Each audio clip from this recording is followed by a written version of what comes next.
ขอนอบน้อมขอเคารพพระธรรมขอเคารพทุกทานที่ได้เข้ามาร่วมกันฝึกหัดปฏิบัติขัดเกลาและขออนุโมทนาบุญนำมื้อนี้เป็นมื้อพิเศษในการเต่าโฮมกันให้เปิดใจนำกัน เปิดใจเข้าไปหาพระเจ้าของเปิดหัวใจเจ้าของจึงสิได้พึ่งพระเจ้าของและคอยเฮาตั้งอกตั้งใจการได้ยินได้ฟังนี่สำคัญฟังแล้วก็ต้องเอาไปพินิจพิจารณาปัญญาของเฮาจึงสิเกิดจากที่เฮามีแล้วเพิ่มขึ้นเฮาจึงสิเข้าใจถึงอันใดผิดอันใดถูกอันใดดีเลิศประเสริฐเลิศยิ่งเฮาจึงสิได้สิ่งประเสริฐเลิศยิ่งนำกันการได้ยินได้ฟังเอาไปพิจารณาในถูกตามธรรมศาสตร์ต้องการฝึกการปฏิบัติสร้างความระลึกรู้สึกเป็นการพาให้ชีวิตเจริญชีวิตมีความก้าวหน้าไปสู่ความสุขกายสบายใจความดีเย็นเป็นสุขความหลุดพ้นจากทุกข์จากการเวียนว่ายตายเกิดของเราขอให้เอาใจใส่นำกันต่อการฝึกการปฏิบัติทุกขั้นตอนเฮามีการปฏิบัติเช้าสวยบ่ายเย็นเฮามีผู้นำพากันฝึกนำพากันปฏิบัติมีการแนะนำทุกขั้นทุกตอนถึงเฮาสิฮู้มาหลายเรียนมาหลายก็ขอให้เฮาเปิดใจอย่าปิดใจไว้ให้เปิดใจเต็มเปิดใจใส่การได้ยินได้ฟังสิเป็นความรู้สึก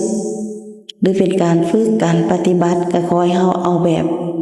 เต็มอกเต็มใจเต็ม100%นำกันเอาใจใส่ติดตามเจ้าของเอาใจใส่รู้สึกตามลมหายใจเข้าไป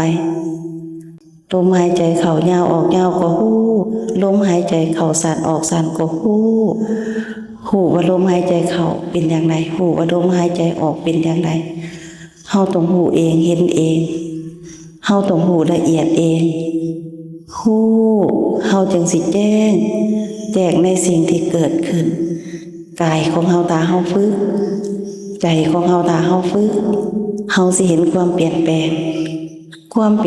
เกิดขึ้นญาณของเฮาจะมีการเคลื่อนระบบของเฮาจะมีการปรับคลื่นเฮาจะดีขึ้นคลื่นจะสูงขึ้นคลื่นต่ำจะปิดคลื่นสูงจะเปิดใจของเฮาจะเปลี่ยนความรู้สึกดีๆของเฮาจะ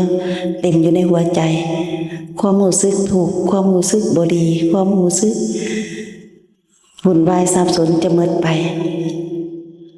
ห่างกายเจ็บปวดจะเบาบางจะดีขึ้นเพราะว่าเฮาเข้าใจเรื่องช่วยเฮาเองเฮานึกเข้าไปด้วยความพร้อมด้วยพลังของเฮาจะไปช่วยปั๊บช่วยแก้ไขถ้าใจเฮาตั้งมั่นเฮาสิได้หลายฝ่ายเข้าช่วยเฮาธรรมศาสตร์ดีธรรมศาสตร์ถูกธรรมศาสตร์แจกจะเข้าช่วยเฮาเองผู้หนึ่งเป็นผู้ช่วยตนเฮานึกเข้าไปหาพระของเฮารู้สึกเข้าไปถึงผู้ขอให้พระข้าน้อยช่วยข้าน้อยได้เถิดขอให้พระผู้ที่เกิดมาช่วยชาวโลกช่วยข้าน้อยได้เถิดขอให้พระธรรมศาสตร์ทั้งหลายทั้งปวงช่วยข้าน้อยได้เถิดตั้งใจหายใจเข้าหายใจออกเฮาสิได้ผลอันใหม่เกิดขึ้นคือความตั้งใจมั่นปัญญาของเฮาจะคล่องแคล่วว่องไวปัญญาของเฮาจะเห็นความเปลี่ยนแปลงของเฮาเห็นสิ่งที่เกิดขึ้นญาณของเฮาจะแจ้งขึ้นญาณของเฮาจะสว่างขึ้นพระของเฮาจะมีโอกาสจะมีพลังขึ้นพร้อมๆกันพระของเฮาจะมีอิสระพระของเฮามีอิสระเฮาก็สิได้เพิ่งพระเฮาก็สิได้เพิ่งตนเอง เรื่องนี้แหละเป็นเรื่องสำคัญเรื่องนี้แหละเป็นเรื่องที่เฮาทั้งหลายควรเอาใจใส่นำกัน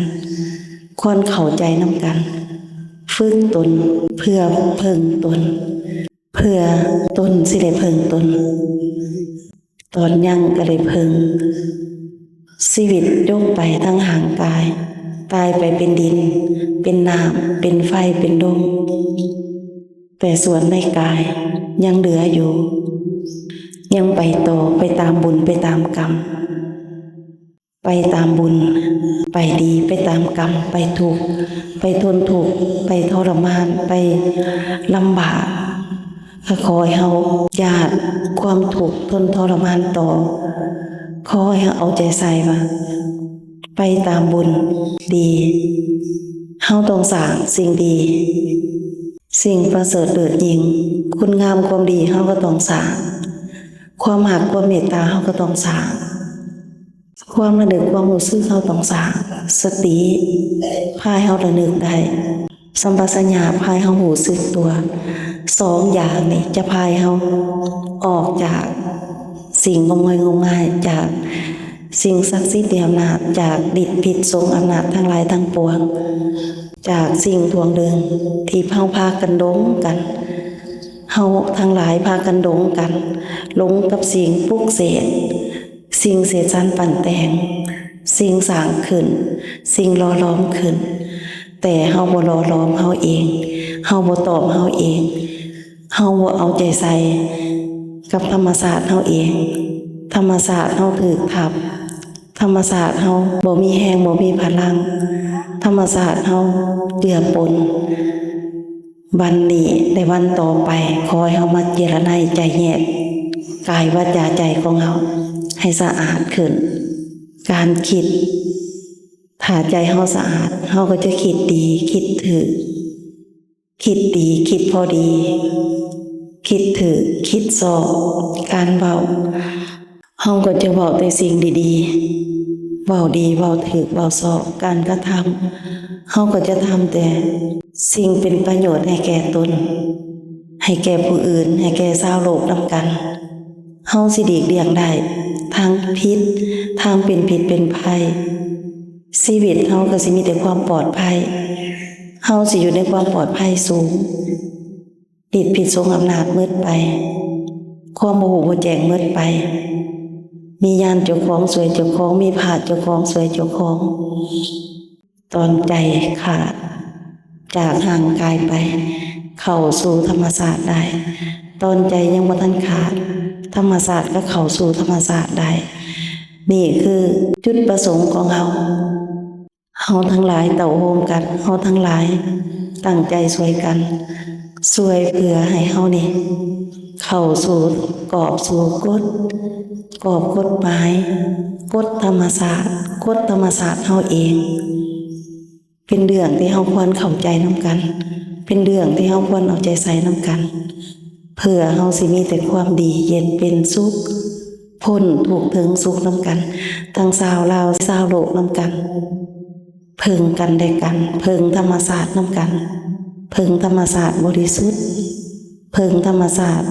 หูเพิ่งธรรมศาสตร์แยกนำกันและขอฝากให้พ่อให้แม่ให้ทุกทานทุกตนทุกคนที่ได้เสียสละเวลาอันที่มีคุณค่าอย่างยิ่งสำหรับทุกทานเข้ามาฝึกเข้ามาปฏิบัติเข้ามาคัดเกลาเอาบาปเอากรรมเอาเวรเอาภัยออกก็ขอให้ใส่อกใส่ใจตั้งอกตั้งใจให้ครบตามแต่ละขั้นตอนแต่ละช่วงเวลาให้ครบตามวันที่เฮาตั้งใจมาอย่างนี้ปาการฝึกการปฏิบัติอย่าเอาแบบถือเบาเอาง่ายให้เอาแท้เอาจริง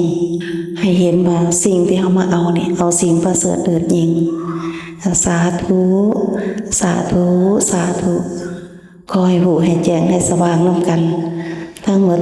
ทุกคนเด้อขอให้รู้ได้ผลจากบาปจากกรรมจากเวรจากภัยจากฤทธิ์พิษสงอำนาจทั้งหลาย